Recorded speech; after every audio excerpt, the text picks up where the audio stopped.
Hey guys, and welcome back to the Melting of Winter Gears. You're a hard worker. Well, I guess you have to be since I pay good money for you. You know, you ought to express yourself a little more. You're pretty stiff. Sorry, is that rude? Well, look, as chilly as you can be, you're perfectly fine as you are. If anything were to happen to me, I'd like to think you could carry on well enough. I've been thinking about that, with the way the world is headed. If it comes to it, don't be afraid to do what you want. Dolls deserve a little happiness too. It was a warm tap on the shoulder that brought Lillian back from her dream. Holly stood by her in the dark entrance of the theater, her trusty shovel still in hand. Hold up, bucko. She's got one arm, right? Uh-huh. And she's holding a shovel, right? That's correct. I asked you to tell me a story, and you're already spilling out inconsistencies. Some student you are. Well, maybe she put down her shovel, tapped her shoulder, and picked it back up after. It's your job to make it make sense, damn it. Didn't I tell you to watch your language around here? Dear God, just tell the story already. Holly stood by her in the dark entrance of the theater, her trusty shovel still in hand, after picking it up again. Gosh, Lily, are you alright? You're making all these noises. I had a nightmare. Oh goodness, really? Ugh, that's so awful. It's the worst. It was actually not that bad, because I lied. The poor woman shifted uncomfortably in her spot under all the all-powerful gaze of the doll. She stood no chance. I'm sorry, Lily. I can't tell if you're telling the truth or not. I'm telling the truth about lying, but I wouldn't lie about telling the truth. Do you get it now? Yep. Good. That'll be a quiz. No problem. Lillian turned her attention back outside. The sky was indistinguishable white as always, but the snow was really piling up now. The streets had gone from a light dusting to a sea of powder. The winds were getting greedy, tugging at the roofs and poles like a badly mannered child in a candy shop. This storm will be awful nasty, don't you think? I suppose so. And it's a good thing we're all holed up in here then. Oh, I get to spend the night with Lily. You're excited? Because it's nice. Oh, and there's that ratty guy you were looking for too. It's like campy, but indoors. What was that about? Lily, you're not so well, are you? I'm just thinking too much. It's not terrible. But we should probably go check. Dogs get lonely. Dogs? To the two's surprise, the injured dog was upright and admiring the bright hole in the ceiling. Despite the dramatic fainting before, they now had their trademark grin pasted back on. I was thinking I was heading for heaven a second time, but I'm glad this ain't it, so he's not dead. It'd be pretty sad if heaven has such a cruddy roof job. Ah, so you didn't die after all. If they did die, we have to take care of the body. There's plenty of snow out. We'll probably keep for a while. Hey girls, are you planning out my murder or something? The body can just last for as long as you want if it's frozen. The body is just keeping the temperature down. Seriously, this is making me all sorts of nervous. Don't worry, Mr. Bum Man, your body isn't the kind to rot in the slightest. If it makes the cleanup easier, then I guess that's not so bad. Hey, I never did catch your name. I'm Noelle. I'm called Holly. Oh, but I already knew your name. Oh, so Miss Lillian here already told you. Nope. I figured it out myself. Aren't I clever? Ooh, I'm the best. I already know all about you. All about me? How'd you figure that out? I was watching. Watching? To see if you were dangerous. And what if we were dangerous? You wouldn't be having this conversation, I think? The lady's face was overflowing with innocent charm, but the dim light glinted menacingly off her sturdy shovel. Yeah, you seem like a real nice missus. She's alright. Thank you. It looks nice out here. Holly said it'll get worse. Way worse. It's gonna get awful nasty, I can feel it. So you've been watching the storm as well, huh? Oh, of course. It's going to be big. A twig like you will get blown away in no time. You'll get spun into the air, into the tree. Then we had to shake you down. You can do that with apples too, or pears or plums. That's right, but hopefully they won't splatter like a plum on the way down. For him, it's less of a splatter and more of a shatter. Shatter? You girls sure about not murdering me thing? 'Cause I'm really starting to worry. Don't worry. You can trust us, Mr. Bumman. Yeah, that doesn't help at all. They watched the snow come down for a long time. It seemed like everything would be drowned away in a sea of white, the buildings, the streets, the glass. The sky grew darker and darker until everything faded together, and then it was night. Lily, do you mind? Mind what? I've been curious. May I see that box? My music box, you mean? Oh, only if it's alright. It sounded so lovely when you played it before, but I never got to hear it for myself. Please, oh please, you don't mind, do you? It was just the nicest thing. It had the prettiest sound in the whole world. If it's you, it won't see so bad. Oh, Lily, you're the best. And for the first time, the doll gave away her music box.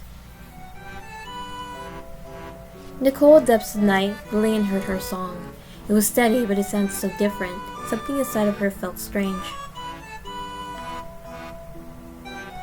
Oh, I'm doing it right, aren't I? You are? Yay, I'm the best. Oh, but Lily, what's with the face? You don't look so happy. It's fine, I just haven't had it played for me before. It sounds different when you're on the other side. Does it sound good? It's good. Then I'm happy. The Trooper soldier bounced around with her shiny new contraption, her empty sleeve flying around in merriment. But behind Lillian, there were footsteps. Noah extended his hand with a flashy bow. Good evening, miss. May I have this dance? I don't know. May you? Oh, come on now. You're supposed to say of course, you handsome scoundrel. Or something like that. Oh yes, I've been waiting all the night for just a suave gentleman such as yourself to just ask that. I'll play along as soon as I see a suave gentleman. Oof, you know, I've been told I got some gentlemanly charm by plenty of folks. That's so sweet of them. I feel like I'm getting made fun of again. Miss, are you making fun of me? Yes. Thanks for being honest. Always. And with that, she took his hand. The doll had never danced before in her life. She wasn't built for that, after all. She walked clumsily in her thick traveling boots, stumbling around with her own gawky footsteps echoing back to her. Here the floor was warped and uneven, the ceiling was broken through. Still, Holly cheerfully cranked the music box. Still, Noelle patiently guided her steps. And still the doll danced as best as she could. How do you feel? I feel like I'm doing this all wrong. It's all about practice, miss. A little bit of this, a little bit of that. It helps to lean into the romance, too. Is there something you're trying to say? Nope, I'm just giving friendly advice. I see. You know, miss, this place was actually pretty grand back in the day. The flicks they show, everyone should look downright gorgeous, all dressed up and shiny and such. Movie magic, but it's real nice to think about. The music would fill this whole place, and it was like you were really there with those gorgeous people, dancing away. Were there only dancing movies? There were action flicks and spooky ones, and some raunchy ones for sure, but the best ones had dancing. Why? Because that's the most emotional part. You get real close to somebody, and you don't worry about anything else. You don't have to say a word. And yet you've been talking this whole time. You asked, Miss Lillian. I think you want to know more about me. You keep disappearing. Do I? I can't explain it, but you keep fading away. I'm here right now, but I don't know if you'll be there in the morning. Then you just have to keep an eye on me. Well, if I were a priest, you would confess to me. Miss Lillian, is there something you're trying to say? I'm just giving friendly advice. Gotcha. As a friend to another friend, if I were to confess something, I think it's that.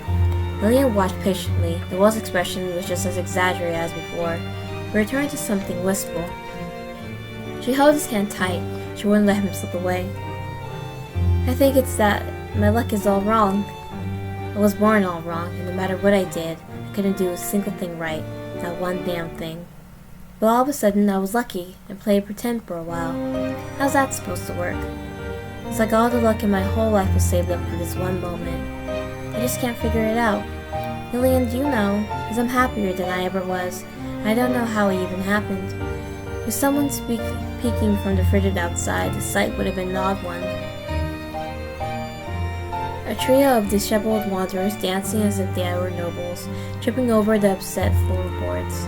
The one-armed, scarred soldier laughing louder than the music itself.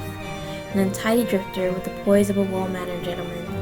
A stone-faced mechanical doll turning in circles around him. The music filled the room, and it was as if the past had never happened, as if the room was full of people again. Everyone was draped in pearls and satin. There were drinks to be shared and laughter to be had. And best of all, the storm could hardly be heard. It was just music and dancing and thankful confessions until the moments melted into the late hours of night. For a while, it was forever. God, I want a cigarette. If you want to smoke, then feel free to walk right outside. Ugh. Who are you? What do you think you're doing? Sheesh, that's pretty rough for a greeting, ain't it? Are you a thief? You sure look like one. An atrocious, abhorrent thief, criminal. Watch it, sister, you're gonna get me all up in a huff. I'm a friend of your old man's, okay? He's the idiot who asked me to come out in this storm in the first place. Oh? Then where is father? I can only assume you've knocked him out cold and disposed of the body. As nice as the idea that is, no. He was telling me this sappy story here, but he fell asleep, so I pushed him off to bed for a bit. You would have known that if you hadn't gone off to Snoozeville yourself. Ugh, why you? Damn, the old fart ain't working hard, though. I bet he's been up through the night. Don't you know that nobody cares about stories like these? I happen to care, you foggy, smoggy moron. What'd you say to me? My father stays up all night piecing together these tales because he sees something in them. Something about romance, drama, sweeping epics of grand emotion. Really, whatever it is he talked to me about. What a total dolt. Staying up so late for some silly papers. Makes no sense, not even a little. So I don't know what he's talking about, but for his troublesome sake, I've decided to find out. Yeah, he isn't anything like his master, and you're nothing like yours. Damn it, it's all too confusing. You're not allowed to say swear words here. Yeah, I know. I think it's about time I get out of this place. Tell your daddy to get some sleep every once in a while, alright? Otherwise, I'll give him a taste of that eternal rest he seems so keen on. I'll be sure to. Good night, Mr. Smoggy Moron. Yeah, good night. I'm sorry, dear. Seems I went off to Slumberland. That's alright. You'll continue the story, won't you? Oh, of course I will, but it's ending soon. All good things come to an end. Wow, what a romantic, dramatic phrase, right? Father. My apologies. Let's see, although the dancing was long over, the blizzard still remained. In the middle of the night, Lillian heard something. There were careful steps echoing out of the theater. One could say the steps of a thief. She waited until they dissipated right before riding herself to see. On one side of her, Holly was curled up like a puppy, snoozing away. She clung to her shovel like a teddy bear. She still had that blissful smile, even if she was drooling a little. On her other side, not again. There was nothing. She made sure. The bun-up bins burst to go to sleep, pulling their ratty hat over their eyes and snoring away. She watched him carefully, observing his every breath. Weak and small and shaky, she refused to let them flicker out. Still, despite all her efforts, he managed to run away. There was a sound from the front of the theater. She scrambled to her feet, completely forgetting her precious box, and ran before he could disappear for good.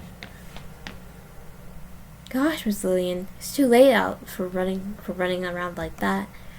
Why don't you head back to bed? He was standing with one foot on the hard theater floor and another deep in the snow. Behind that grin, there was a small shaking. The wind howled powerfully around them. You're running away again. That's a pretty cruel way of putting it. It's more like having a play date, but I gotta go home now. Yeah, that's more like it, so if you'll excuse me. The doll reached into her skirts and pulled out the silver locket The wind that found its way into the theater tugged at it greedily. Hey, that's my... Explain it. It's just a little keepsake, that's all. Miss Lillian, you're really putting me on the spot. If I don't, you'll... Thank you. Without moving from their place, they wrapped their hands around Lillian's and the locket. They were very, very cold. Their frigid hands were shaking. But still, they had one foot in the snow. Why do they look like you? It's not me, but it's half me. Explain it. It's, well, Miss Lillian, it's a whole thing. I really gotta get going now. Come on, don't make me feel so guilty. Here, if I tell you, you'll cheer up, won't you? Saying you like that is only gonna make me have a guilty conscience. I thought a sinner like you would be real used to having a conscience like that. Okay, alright. You got me, I won't run away again. He stepped out of the snow into the safety of the theater, leaving the cold behind. It's a long one, miss. I haven't really told many folks about it. So I might trip up on my words here and there. It's not a problem. That's a relief. I have to think on it a little bit. The first thing I can remember, the first memory I know is mine, at least, is her face looking down at me, soaked with hot tears. The first thing I said as myself was, "Don't cry," but obviously she only broke down even more. She ran her thumb across my face, and there were others too, looking just as tearful in the back. She had a pretty big family. I guess we did. I had a lot of memories of those people, even if I don't actually remember being there. It's a funny feeling, having all those memories and stories in my head, but none of them really belonging to me. So I tried to do what he would do. As she sobbed, I stroked her hair. It was a pretty trendy thing back then, memory dolls. They were better than the usual dolls in the processing power, apparently, and they could be modeled to look just about identical to anybody you wanted. You pump up full of memories, and they talk and eat with them like a real person. They didn't have any visible joints or nothing, just basically human. Back then, a lot of guys were going off and dying. That left twice as many folks to miss them, so memory dolls were nice and aesthetic, at least for a while. There was this one time when she took my hand and searched it, feeling for something. Maybe the old guy, the real one. He had a scar or a bump there or something. I wasn't programmed with that memory, so I can only laugh it off. Playhouse pretty well. She was enamored with me, with my likeness, with my familiarity. I was thankful that I didn't have joints you could see walking around town. People really thought we were a completely normal couple. I wonder how those strangers would react if they'd known I was just wearing some dead guy's face. Speaking in some dead guy's voice. Living his life, wearing his clothes like they were my own. I never learned how he died. Nobody wanted to speak about it much. There's a reason, miss, why memory dolls fell out of fashion. It's because no matter how hard you paint over it, they're still just dolls, made of mechanical bits and cogs and wheels like any old wristwatch. And the more I tried to play house, the farther apart we got. She asked me these questions, ones I wasn't really built to answer. I tried to laugh them off, but God, something was really wrong with me. I'd look and look, but I just wasn't born with that memory. It was like feeling your way through the dark. He wouldn't do that. It's too strange. I heard her sobbing to her mother one night. I didn't even know what I had done wrong. Probably nothing. She just kept sobbing and sobbing. That's the moment, I think, when she realized that Noel was dead and he was never coming back. Our last trip together was when the snow was gentler. You didn't have to worry about slipping around or anything. It's when it's just pretty and light and sticks a little to your hair.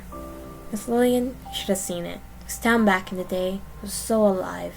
There were vendors for sweets all around, and musicians and people lived in the streets and walked in the streets. When the snow got real heavy, everyone was so excited because that meant the sledding was going to be fantastic.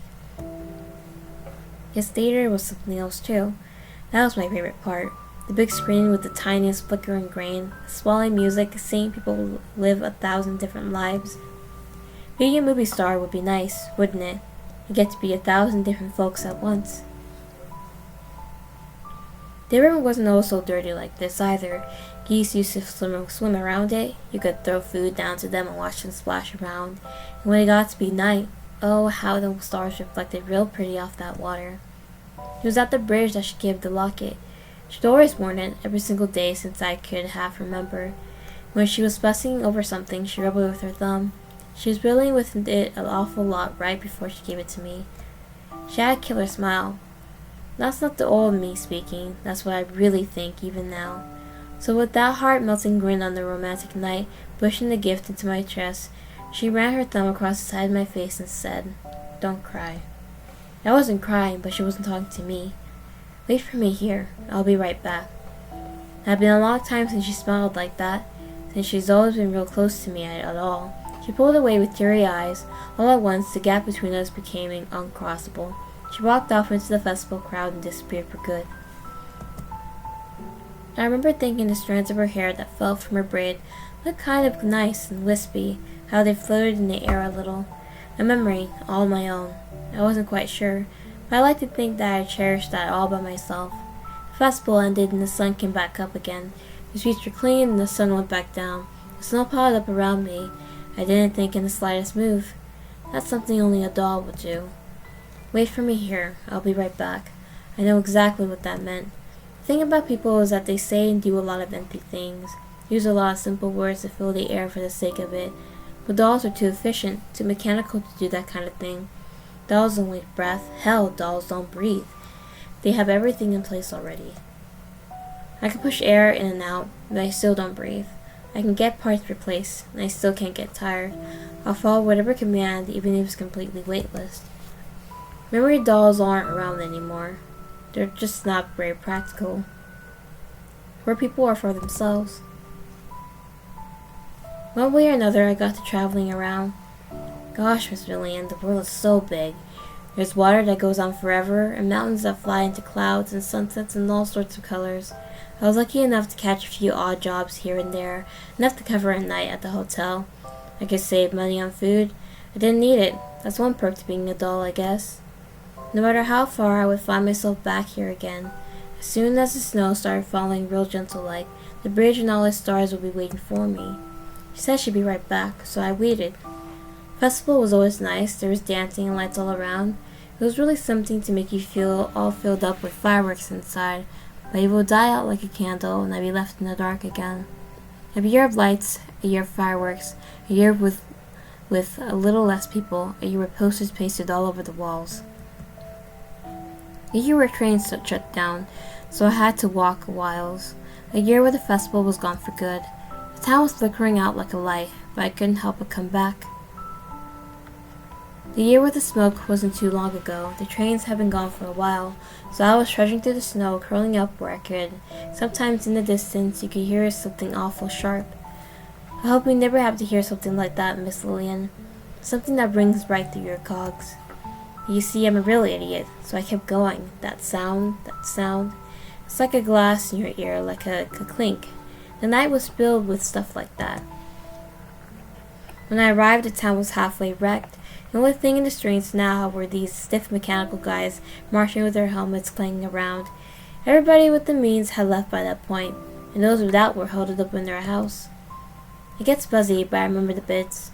I remember the sounds. I was minding my own business, heading to where I needed to be. One of the grunts came walking up. His boots were heavy against the crumbling cobblestone. I don't remember the details. He put his hands on me. I pushed him off, a bit rough for a first-time meeting, would you say?